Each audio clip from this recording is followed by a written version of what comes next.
Hi everybody, so in this video we're going to walk through your practice test for your real test that's coming up tomorrow. So again, this is for Module 1, Topic 1. If you missed class, here's our walkthrough of our practice test. So number 1, which is the best description of congruent line segments?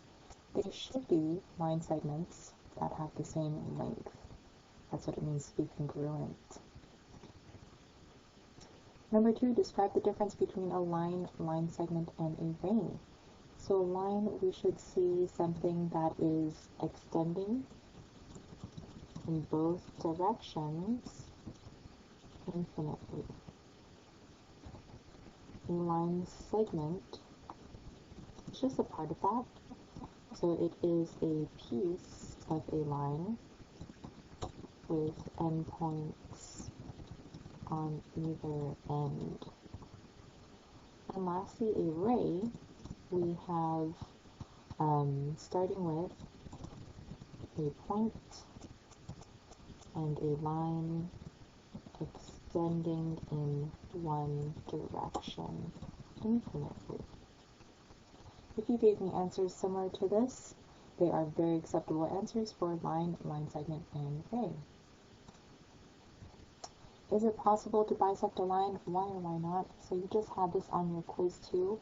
Remember, no, you cannot bisect a line because it goes infinitely in both directions.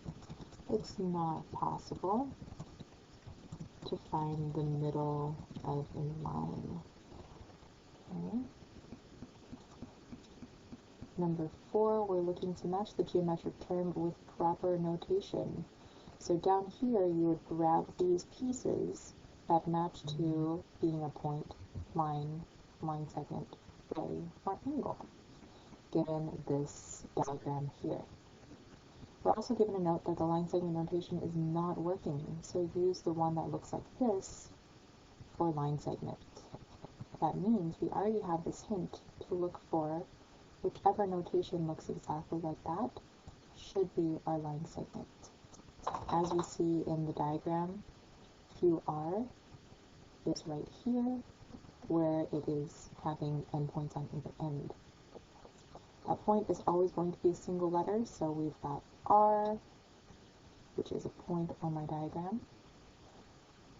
A line, remember, has the 2 arrows extending on both ends. So PQ we can use. A ray has one endpoint and extends infinitely in the other direction, QP, which we can see here, QP. And then an angle always has either 3 letters, or we can name it with the 1 letter, or with a number. In this case, we are using 3 letters because angle Q here can be referring to several different ones since it is broken up. So PQR is the exact angle that we're looking at. Given this line segment AB in this diagram, a student constructs a segment bisector of AB. So that means we are bisecting, cutting the line segment AB in half. The intersection of AB is the segment bisector, and the segment bisector is point C. So there is some point C on this line. And let me actually grab a scratch pad here. This is a tool that you can use while you are in your test. So I can grab this drawing tool here and note that I have a segment bisector, and the point that it intersects is point C. Describe the relationship between the measure of AC and the measure of BC. So we should be noting that the measure is the exact same because we are bisecting this line segment. So in my answer here, I would want to say the measure of AC is the same or equal to the measure of BC. The equation y equals 4 is graphed on the coordinate plane shown. So this is already the graph of y equals 4. Graph the line perpendicular to y equals 4 and passes through negative 6, comma 3. So remember, if it's perpendicular to this y equals, that means we need the x equals, so that it goes up and down.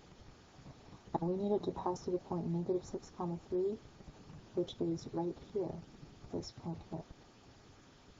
Which means my x value has to be at negative 6. So for my line, I'm going to start by plotting negative 6, positive 3. And then as long as you're putting your second point above or directly below for this one, we would have that perpendicular line. This next one, now we have y equals 4 again, but now we're creating a line parallel, and we need it to pass through the point 2, comma, negative 5.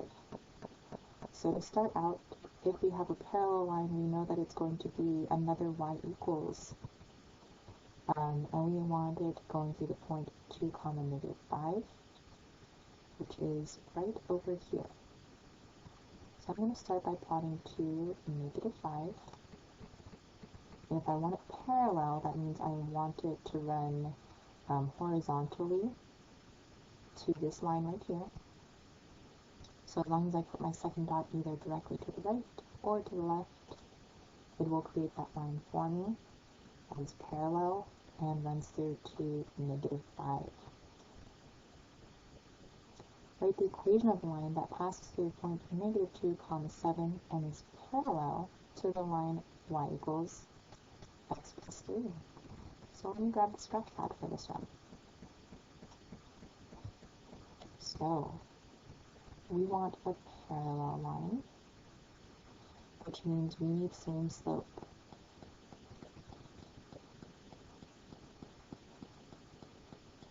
So right here, that means I'm going to have y equals x plus b. Remember, we're putting in b because we don't know what the new y-intercept is yet. Step 2 is solve for b. In order to solve for b, we're going to plug in my negative 2 and positive 7 into my x and y values from my equation. So instead of y, I have 7 equals, instead of x, I have negative 2 plus b. Now from this negative 2, I need to add 2 to get rid of it. And now I've got 7 plus 2 is a 9 is my b. And then lastly, we're going to plug it back in.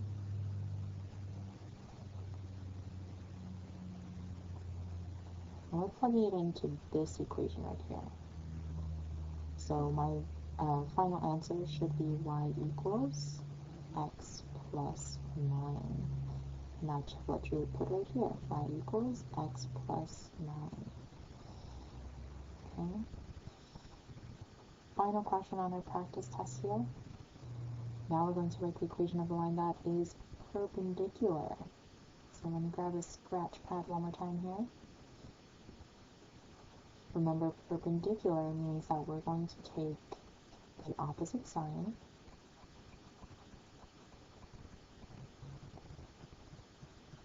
and the reciprocal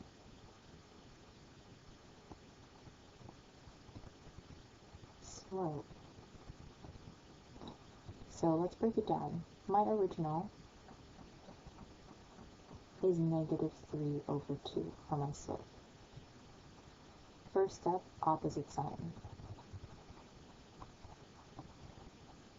Now, instead of negative 3 halves, we have 3 halves, positive. Reciprocal.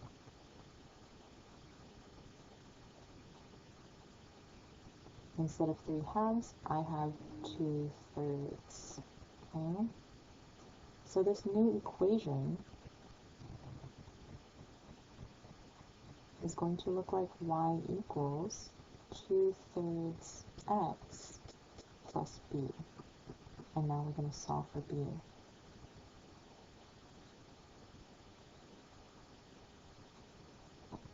And to do that, we're just replacing my x's and y's again with my coordinate that I was given there.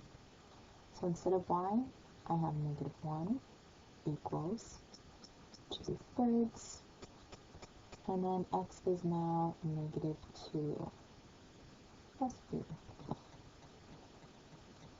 So here we've got some multiplication, my 2 times 2/3. Don't forget the negative as well.